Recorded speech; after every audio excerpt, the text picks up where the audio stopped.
Sup everyone, welcome to another video, and much of people's requests was positive when it comes to the video I did with the Hu Tao main. So today we have a Xiao main, and yes, there are other mains who are also in the line wanting to have a chance to kind of rectify all of the things I've said on this channel about their mains, whether it's right or wrong. It's up to them to decide. All right, so today I've gathered a Xiao main. Well, more like the Xiao main confronted me.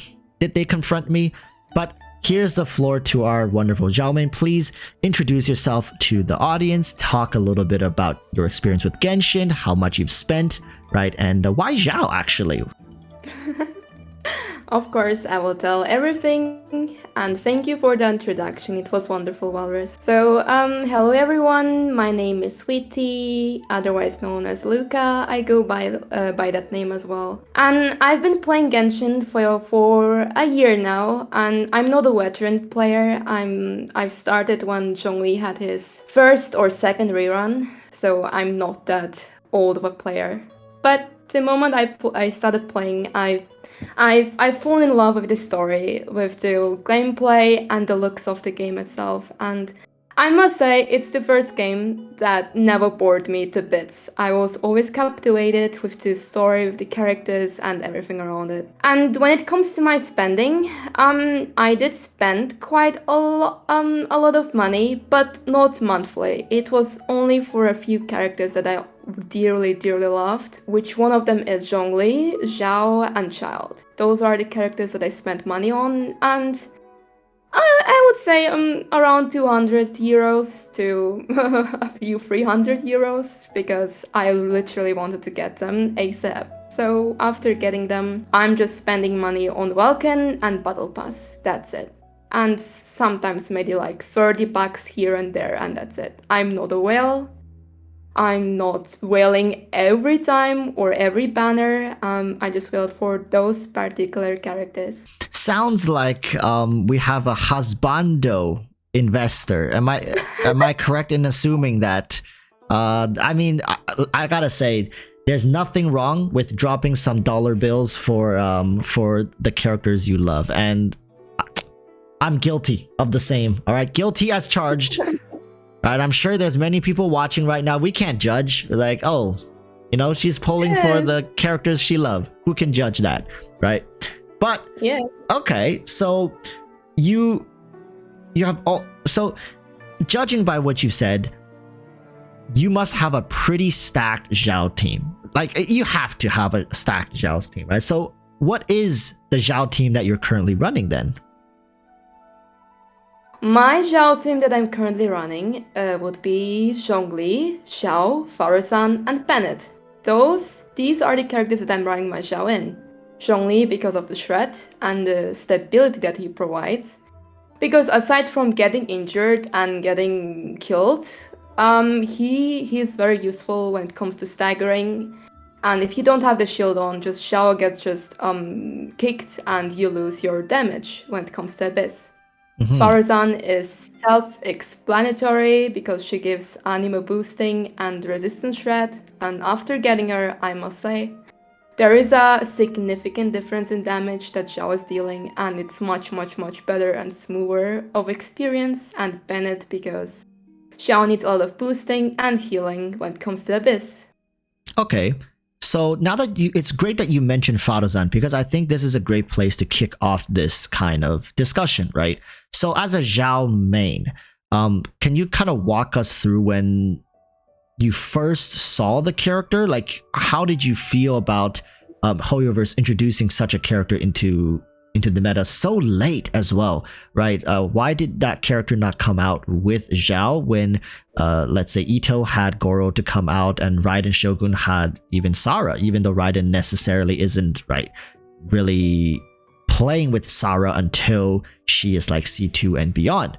But like, let's talk a bit about pre-Farazan Xiao as well as post-Farazan Xiao and your experience, as well as how you feel like Farazan has changed the game for Xiao players. Alright. So from what I know, Xiao mains have not been treated the best in the Genshin community because when Xiao came out, he didn't have the best free-to-play options when it comes to his weapons. Didn't have an artifact set, didn't have a dedicated support, so we were just thrown out there just to find out whatever worked with him, and we did find out the animo set and the attack set. But with time, slowly, Mahoyo thought about, oh wait, Xiao exists, well let's give him artifacts, an artifact set, which did improve his performance a lot as well. Because Xiao doesn't need a lot of animo or like boosting damage, he needs more animo on him. And that really truly, an animo on attack, and it truly made the experience and the gameplay better with him. And as the time went along, Faruzan got introduced, and to be frank, I don't think Mahoyo was really dedicating Faruzan to Xiao, but mostly to Skara. As we know, Skara and Faruzan will be always coming together on banners, unfortunately. The same with Raiden and Sara, the same with Goro and Ito. It is not happening for now, which is unfortunate. One moment. Yeah, yes? Do you feel like they will not run Faruzan with Zhao's reruns? Like, you think they will just omit that from Zhao banners? Or do you think they might throw Faruzan on a Zhao banner as well? There is a possibility that they might, but the possibility of her being only a dedicated support for Skara is much higher in my eyes. Because she came out with Skara. I see. Okay. So would you say that then Faruzan's release benefits Skara more than Xiao, or do you feel like it's half and half, both the same? Oh no, it benefits both of them because she literally fills in the weaknesses and the things they can't do, and does the job perfectly well. And unfortunately, her most powerful ability is locked behind a paywall, which is in her C6. Which is unfortunate for most Xiao mains and Skara enjoyers, but if you're dedicated enough and you want them to perform the best in their abilities, you will have the time and dedication to invest into C6 Faruzan. Okay, so now I'm gonna toss a quick one at you and get you on the spot to say something, right? Do you feel like HoYoverse did this on purpose? Now, the question really is, do you feel like HoYoverse knew what Zhao's problem was when they designed him, and they were like, you know what, we'll design a character in the future that fixes this? Do you think they left this on purpose to become a paywall somewhere down the line? Or do you feel like it's more in retrospect, they're like, oh, let's make a character that's great for Scaramouche, but let's also try to make this character fit Xiao so we can kind of get another quick buck out of Xiao players? Which one do you think is more closer to the truth? Yes, there's the possibility that they knew and made the things intentionally. But also the other possibility is that it was at the start of the game and they were still figuring out the things they were going to do with the characters. For example, Venti is the biggest example. Like, his C1 just gives 2 arrows. Who needs that? And I think they were truly that character. We don't talk about Venti around here. You like, if you've seen the comment section, you know the Venti protectors, they are even more desperate than the Eula mains out there to justify the usage of Venti. And I mean, at this point, I don't even think the Venti lovers can justify the constellations. I see your point. I think you're absolutely right. If they designed the constellations like that, there's no way they had any idea what the hell they were doing back in the day. I think, yeah, you answered that perfectly. But okay. I truly think at the start, they didn't know what they were doing. They were truly trying out everything. And once they noticed, this is working, and they stuck with that plan and went on with it. Right, whatever made them more money, they kind of just doubled down and made it better, right? Like how Raiden Shogun C2 made them so much money. I think Raiden Shogun's initial banner was like just ground shattering for HoYoverse, and then look at how they started making every single character C1, C2 very high value, and they've continued that to this day. Same with Nahida. When Nahida first came out, they made her C1, C2 very, very powerful as well, and even some non-Archon characters as well. So, but pre Raiden Shogun, you can actually obviously see a lot of these characters, C1, C2, aren't as juicy, if that makes sense. They're not low-hanging fruits in comparison to Raiden's constellations, and maybe Ito constellations like post-Raiden is a very different era when it comes to character design, and I think it's very monetary driven. That's why I think Fadozan C6 exists as an option for Xiao upgrades. And now Yes, let's move it's an on. option, but it's not a necessity. Right. It's an option, but not a necessity. So that actually leads us now into our next conversation, is that hyper main investment, right? Let's talk about hyper main investment requirements. So you say Fadozan C6 is not a necessity, but let's kind of flip it back on its head then. What is the bare minimum you would say required for players to play Xiao? Like from a Xiao main's perspective, how would you recommend players who are looking to pick this character up to play him, invest him? How much should people be going for Xiao? Okay, so when it comes to hypercarries,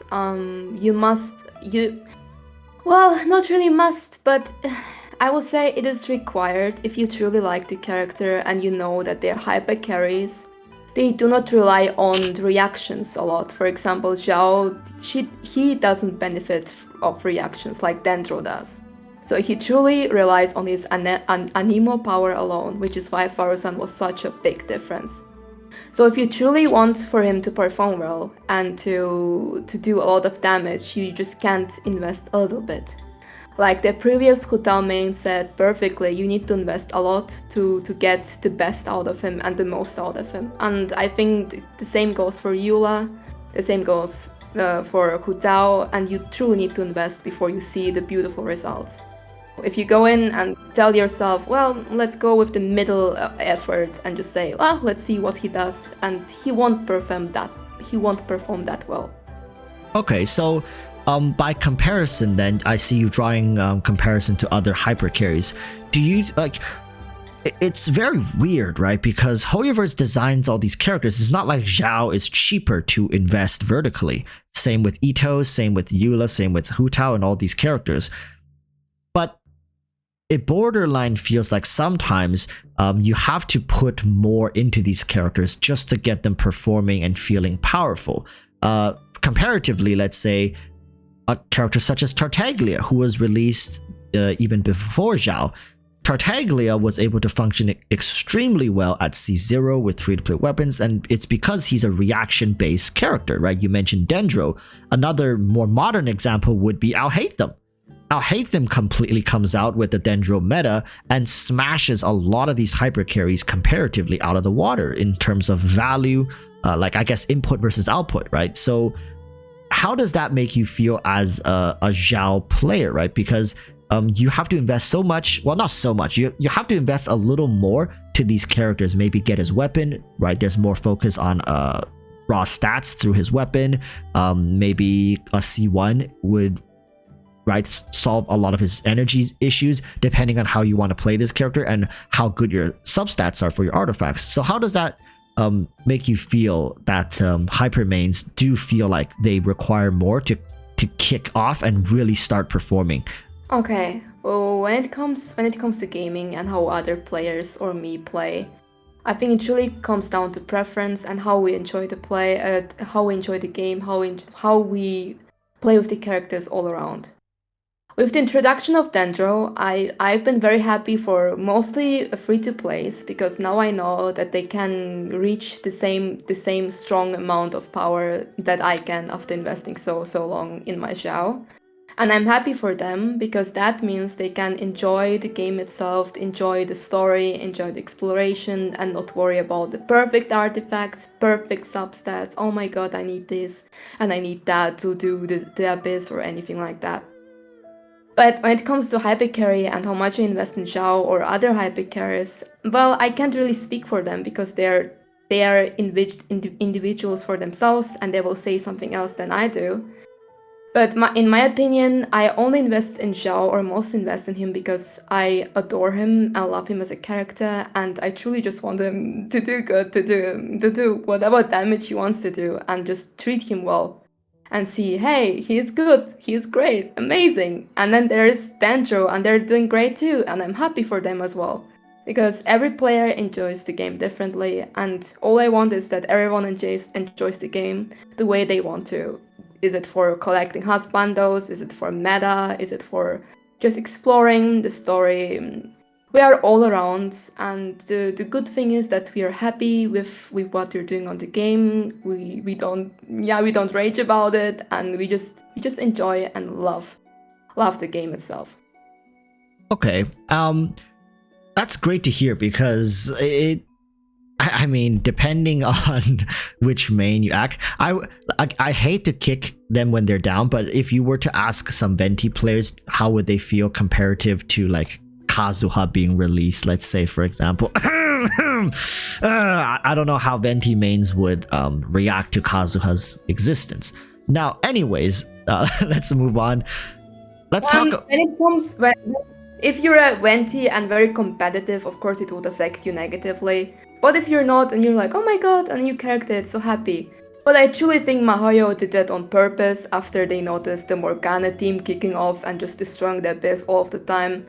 And they just created a character or just made bosses more difficult to get sucked in. I truly think they just did it against the team Morgana. I mean, yeah, like when you press 3 buttons to clear an entire chamber, it really takes the anxiety out of playing Genshin Impact. So HoYoverse making sure that their players can feel as anxious as possible. Like 3 buttons, we can't have you doing that. You got to be clicking at least 17, right? And then they just change the meta up. But sadly, there's then a contradiction because that's what Dendro is doing right now with all of the reactions that they're doing. Because all you have to do is invest in Elementum Mastery, and that's it. And Dendro can clear it easily because of the whole reactions. Yeah, but you see, the difference is Morgana team was a free-to-play team, whereas the Dendro meta puts money in HoYoverse's pockets. At least puts more money in HoYoverse's pocket comparative to the Morgana team, right? So, I mean, at this point, what's done, it's done. Venti is pretty much retired at this point. But like you said, what's not retired is Dendro. And my next question to you as a Xiao player is, have you yourself invested into the Dendro meta, right? Have you invested into the Dendro stocks as a Xiao main? I have not. I'm truly just sticking to my Xiao team because I'm truly a pure Xiao main, and I mean it. I'm not really that interested in the Dendro reactions. I'm not that satisfied with the results. I'm just not into it. And if one day, maybe in the future, I might invest in it. But right now, all I do is stick to my main team, which is Xiao, and perfect him how much I can because that's how much I enjoy that character. Okay. So speaking of your Xiao's investment, then how far have you gotten with your Xiao? Like, is he C6R5, C1R1? What are we looking at? And what's the future end goal that you want to reach? Okay, my Xiao currently, he has good artifact sets. He does a lot of damage. Let's say his raw damage is around 50k. So I'm very happy, but he's so far only C3 and R1, and my future investment in him and my goal would be C6 R5, of course, because I want to give all of Yep, that's the reality. And thanks to Farozan, he's making much more damage, and hopefully one day I might get C6 Farozan. I think you're getting C6 Farozan far before you get C6 R5 Xiao. That's for sure. I mean, it borderline hurts my brain to think that it's even a possibility that you get C6 Farozan after getting C6 R5 Xiao. So hopefully, maybe we'll stay in touch and we'll revisit this after a couple of Xiao reruns. But speaking of meta and all this stuff, got me thinking about the most anxiety-inducing thing, and that is the Abyss, right? The Abyss. Such anxiety-filled content there. Are you perhaps an Abyss-focused player? And how far have you gotten in the Abyss? Have you cleared the Abyss? I mean, talking about like full 36 cleared it. And what's up with Abyss for you? Okay, In the past, I used to be abyss focused and I truly wanted to clear it because I thought to myself, my power is not enough, I'm not dealing enough damage. And so I kept making my character stronger, stronger, stronger from that day on. And the moment I got to floor 11 and I started floor 12, I said to myself, well, the abyss is here, let's clear it. Cool, we cleared it, take the primers and go away and continue the story. I've been much more invested in the past because it was just an achievement, a goal to reach it. And once you reach it, you're like, well, it's another day and let's do it and just go out. So I'm right now, as of today, I'm not focused on Abyss at all anymore. It's just there. It's just there, to be honest. I'm more focused on TCG because it's much more fun. Is that because you 36 started and completely beat it, like, and then the magic is gone, or it's just your focus has shifted because you realize it's not as fun as what it used to be? I mean, it is fun beating up enemies. It is very, very fun. But I'm just not more focused on the much, oh my god, how much damage can I deal? How much can I do this and that? Oh my god. I'm just like, I'm not concentrated on those things. I'm not concentrated on those things anymore. My focus has shifted greatly. I'm not much more concentrated on the meta teams and those things at all. All I'm concentrated on is just, yes, do everything for Xiao and just go out of the game and chill. Okay. There's 6 starring. No, I haven't 36 starred. As far as I got is 33 stars and never 36. Okay, and I guess staying on the topic of Abyss, then I'm guessing your best Abyss performing team is Xiao. As also, since your best team is likely Xiao, I'm assuming, but have you felt like as a Xiao main and player that the Abyss has just not felt in favor of Xiao, if that makes sense, right? Or maybe another way is, do you feel like Abyss has been hard on Xiao since you started playing it? Yes, it is. It is not to say hard, but it's against Xiao. When it comes to mobs and where they are and their positions and the enemies, all of them are very, very against and stocked against Xiao, and you can see it clearly. And when you plunge with Xiao, everyone just flies around and flies away, and you know that you have to hunt them down. And while you hunt them down, you're losing health, and while you do that, your burst is gone, and then you have energy issues all around. So it's not the best experience to have with Xiao. It's almost like if you swipe your credit card hard enough, this problem can just disappear. HoYoverse, Yes, truly true. genius developers. Otakus saves the world.